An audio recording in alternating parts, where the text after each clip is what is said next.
Hello friends, मैं advocate Vinod Sharma अपने channel में आपका स्वागत करता हूं। दोस्तों, एक नई वीडियो के साथ आज मैं फिर आपके सामने हाजिर हूं। दोस्तों, आज की वीडियो में हम चर्चा करेंगे कि आप अपने पैसे की रिकवरी कैसे कर सकते हैं। दोस्तों, हम अपने जीवन में बहुत सारे लोगों को उधार देते हैं, उधार लेते हैं और ये प्रोसेस जो है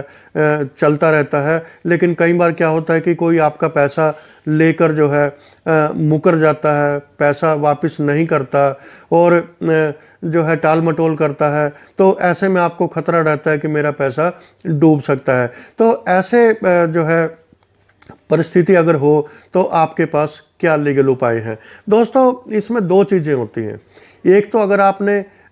लोन दिया है किसी को और उसके बदले चेक लिया है, तो आप 138 नेगोशिएबल इंस्ट्रूमेंट एक्ट के तहत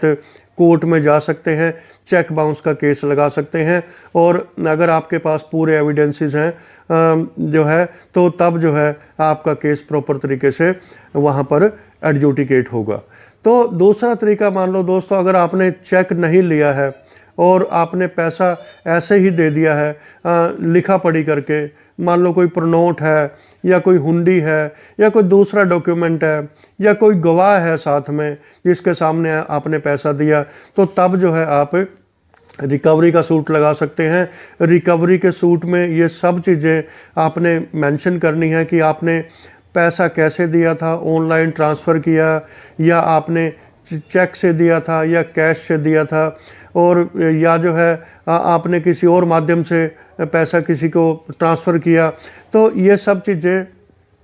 आपको प्रूव करनी पड़ेगी। और किस दिन पैसा दिया, डेट क्या थी पैसा देने की, अगर कई सारे ट्रांजैक्शंस हैं तो किन किन डेटों को ये पैसा दिया गया। तो दोस्तों, अगर आपने मान लो कैश पेमेंट दी है किसी को, कोई ऑनलाइन ट्रांसफ़र का रिकॉर्ड नहीं है या आपने जो है कोई चेक के माध्यम से नहीं दिया है, तो अगर कैश आपने दिया है तो आपको ये चीज़ भी साबित करनी पड़ेगी कि जिस दिन आपने ये अमाउंट लोन के तौर पे, उधार के तौर पे किसी दूसरे व्यक्ति को दिया है, उस दिन आपके खाते में जो है इतनी राशि थी या उससे ज़्यादा राशि थी। ये नहीं, क्योंकि इससे क्या होता है कि आपका केस पुख्ता होता है। और अगर हम ऐसे ही कहें कि हमने कैश दिया है तो और आपके अकाउंट में जो है ट्रांजैक्शन नहीं है कोई आसपास की, या इतना अमाउंट भी आपके अकाउंट में नहीं है, तो ये जो है क्लेम कहीं ना कहीं डाउटफुल हो जाता है और कोर्ट भी थोड़ा सा इसमें देखता है कि ये गलत तो नहीं है कहीं। तो इसलिए जो है आपको ये पूरे डॉक्यूमेंट्स लगा के, पूरे पुख्ता आपको जो है अपने सबूत दे के कोर्ट में रिकवरी का सूट डालना है। दोस्तों, जब हम रिकवरी का सूट डालते हैं तो हमें जो है कोर्ट फीस चुकानी पड़ती है। कोर्ट फीस अलग अलग स्टेटों में अलग अलग कोर्ट फीस निर्धारित की गई हैं। अगर मैं हरियाणा की बात करूं तो यहाँ पे मोटे तौर पे, एग्जैक्ट अमाउंट नहीं बता रहा हूँ मैं, मोटे तौर पे 1 लाख पे 5 से 5 हज़ार रुपये तक का, 5 से 5.5 हज़ार रुपये तक की आपको कोर्ट फीस चुकानी पड़ सकती है। और जैसे ही ये अमाउंट बढ़ेगा तो कोर्ट फीस का अमाउंट भी जो है बढ़ता रहेगा। तो दोस्तों, ये सब चीज़ें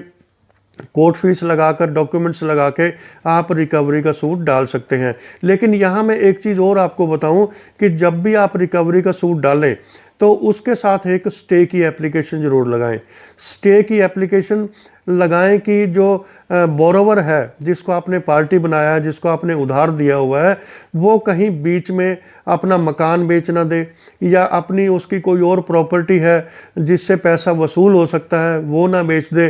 तो आप जो है एक स्टे की एप्लीकेशन लगाएंगे कि जब तक पैसे की रिकवरी ना हो तब तक ये अपना मकान ना बेच सके। आप मान लो आपने 4-5 लाख रुपए किसी को उधार दिए हैं और दूसरे जो बोरोवर है उसका 50-60 लाख का मकान खड़ा है, लेकिन वो जो है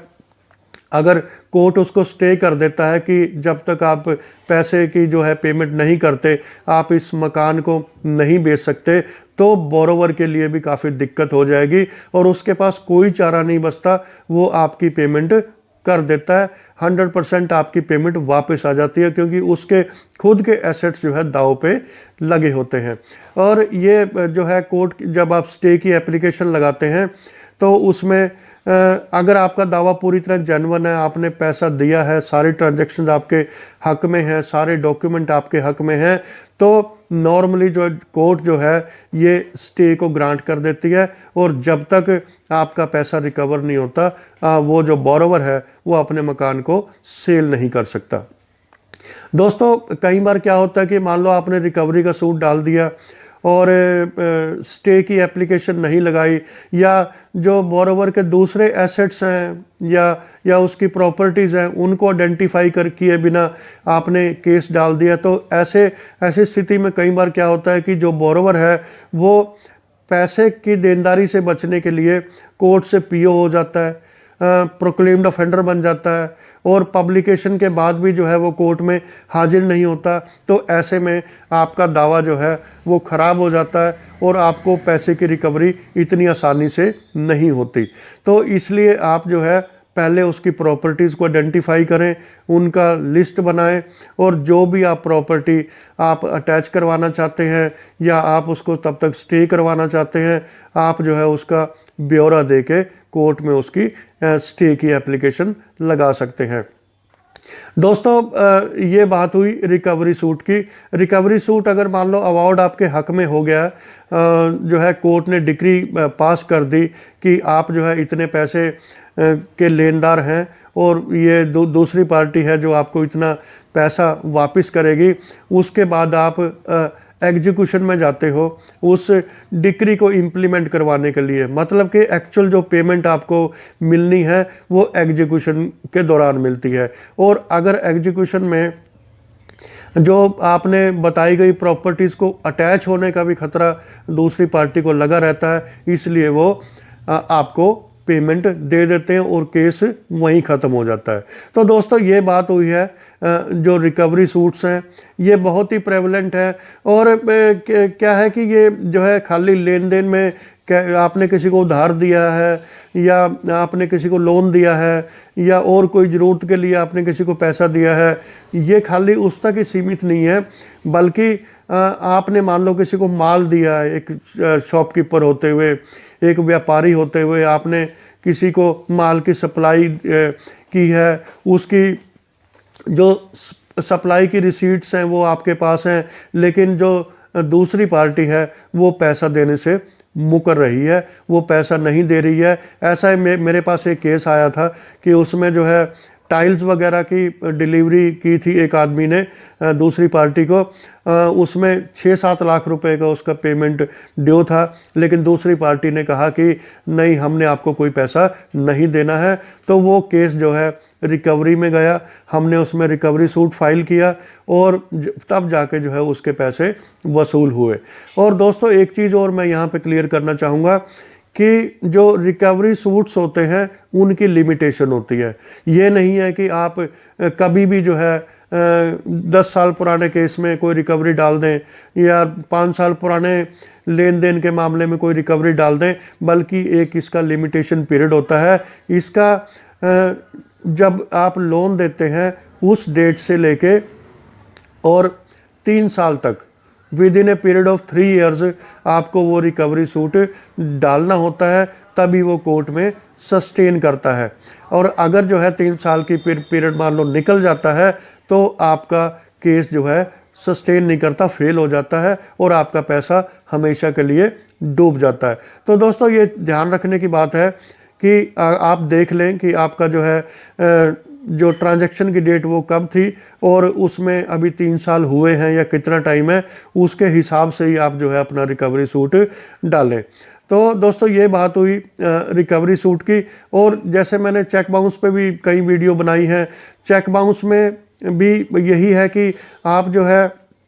अगर आपको चेक दिया गया है किसी लोन की एवज में जो आपने दिया है या कोई और आपने जो है फाइनेंशियल ट्रांजैक्शन किसी के साथ की है और आपने चेक बैंक में लगाया और वो चेक जो है डिसऑनर हो गया, तो वो नेगोशिएबल इंस्ट्रूमेंट एक्ट की सेक्शन 138, 142 के तहत जो है आप उस पर केस कर सकते हैं और उससे पहले आपको एक लीगल नोटिस देना होता है। दोस्तों मैं अक्सर देखता हूँ कि लोग जो है चेक बाउंस के केसेस को, जिनके ऊपर चेक बाउंस के केसेस होते हैं, वो उन केसेस को बड़े सीरियसली नहीं लेते शुरू में, लेकिन इसके जो अंजाम है, जो इसके रिजल्ट हैं, वो काफ़ी ख़तरनाक होते हैं आगे चल के जो ऑफेंडर पार्टी होती है उसके लिए। क्योंकि कई बार अगर मान लो ये एविडेंस में चला गया और कोई सेटलमेंट नहीं हुई, कंपाउंडेबल ऑफेंस है ये, लेकिन अगर बीच में भी किसी ने पेमेंट नहीं दी और एविडेंस कंप्लीट हो गया, आर्गूमेंट्स हो गई, तो इसमें जो जजमेंट आता है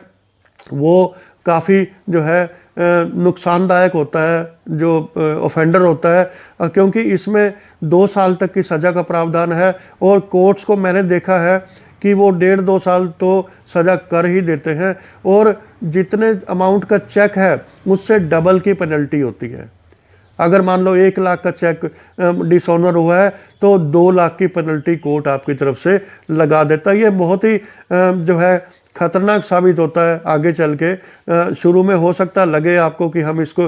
टाल सकते हैं, इस केस से बच सकते हैं, लेकिन जैसे जैसे केस आगे बढ़ता है वैसे वैसे जो ऑफेंडर है उसके लिए खतरा भी बढ़ता चला जाता है। तो दोस्तों, इस वीडियो में मैंने आपको बताया कि आप अपने, अगर आपका पैसा कहीं फंसा हुआ है